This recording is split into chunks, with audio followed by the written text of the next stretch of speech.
nakarating na tayo mga tropa. Ay dalawang rad natin. Ngayon problemado na naman tayo. Pakita ko sa inyo.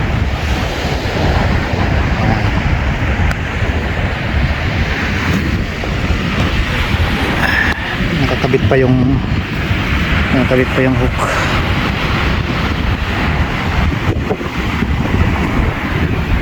Tasan natin kung mukha siyang isda. Yan mga tropa, tanghalin tapat. Yan, solo fishing tayo. Yan, ang dala natin.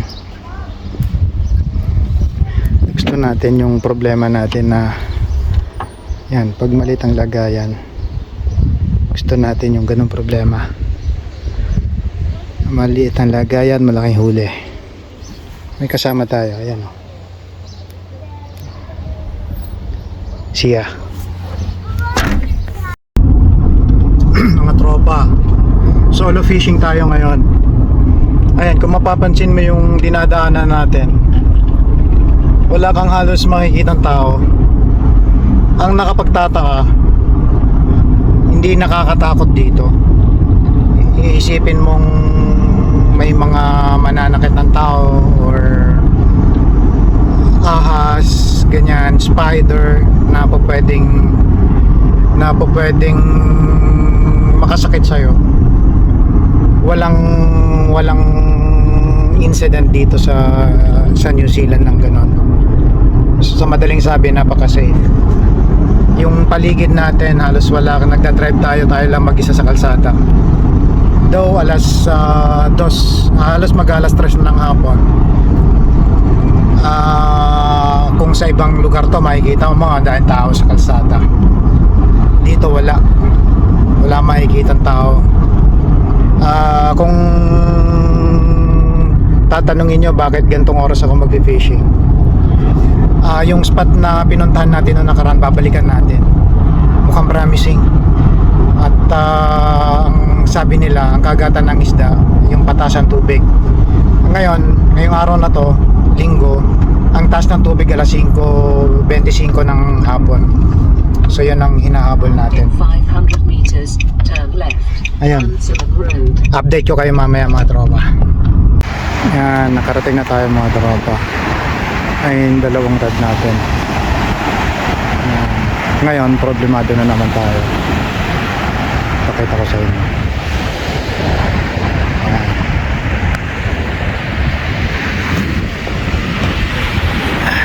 Nakakabit pa yung hook.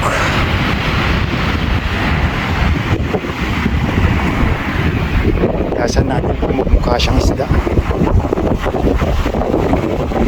Mukha siyang dugyot eh.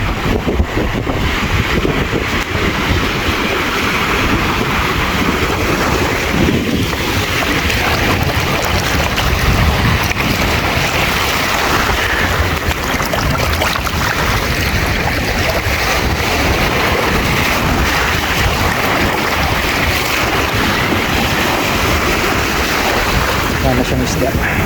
Mga tropa, itong isda na to, may nagsasabing Australian salmon, nga lang tawag dito sa New Zealand kawan.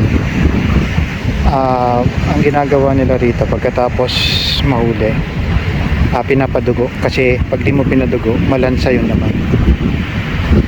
Ayan, paduduguin natin, tapos yung lutukan niya dadalhin natin kasi papakain natin sa mga halaman. Yun ang ginagawa nila rito.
pauwi na lang.